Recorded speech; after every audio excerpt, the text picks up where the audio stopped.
տրված անհատական պաշտպանիչ միջոցները։ Մասնագիտական կողմնորոշման նպատակով Զանգեզուրի պղնձամոլիբդենային կոմբինատը կրկին դռներն էր բացել աշակերտների առջև։ Կապանի տարածաշրջանի Գեղանուշ բնակավայրի միջնակարգ դպրոցի մի խումբ սաներ եւ ուսուցիչներ ոչ պակաս հետաքրքրությամբ էին բաց հանքից հետևում հսկա տեխնիկայի տեղաշարժին։ Կարելի է անվերջ խոսել այս աշխատանքի մասին, որտեղ ահռելի աշխատանք է կատարվել ու կատարվում է։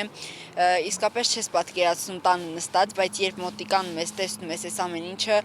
շատ մեծ աշխատանք են կատարել ու շատ հետաքրքիր էր, հագեցած օր ենք ունեցել։ Թափանցիկ ու հաշվետու է աշխատում Զանգեզուրի պղնձամոլիբդենային կոմբինատը եւ սա նկատում են նաեւ դպրոցականները։ Համացանցով տեսել ենք, այդպես մեր շատ դուր է եկել ու դրա համար ցանկացանք, որ գանք այստեղ մեր անձեն աչքով այսպես տեսնենք, ուզում եմ շնորհակալություն հայտնել մեզ այսպիսի նման հնարավորություն ընձեռնելու համար։ Ընդհանրապես կարևոր է այսպիսի այցելությունները, որպեսզի գան երեխաները տեսնեն այս ամեն ինչը ու հետագայում իրենց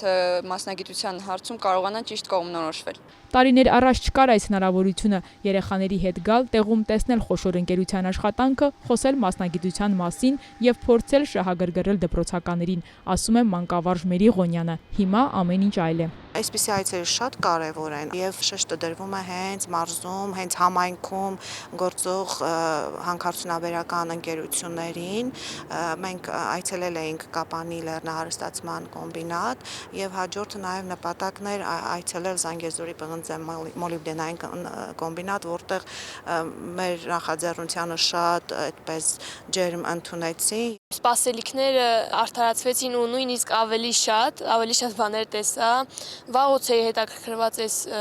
Զանգեզուրի պղնձամոլիբդենային կոմբինատով, վաղուց էի հետաքրքրված այս մեծ մեքենաներով։ Այցերը Զանգեզուրի պղնձամոլիբդենային կոմբինատում ավելի են ակտիվանում։ Ձեռնարկության գործունեությունը եւ նախագծային աշխատանքների եւ մասնագիտական կողմնորոշման լավ օրինակ է։ Հերմինե Միքայելյան, Ռոբերտ Օհանջանյան, Սյունիք լուրեր։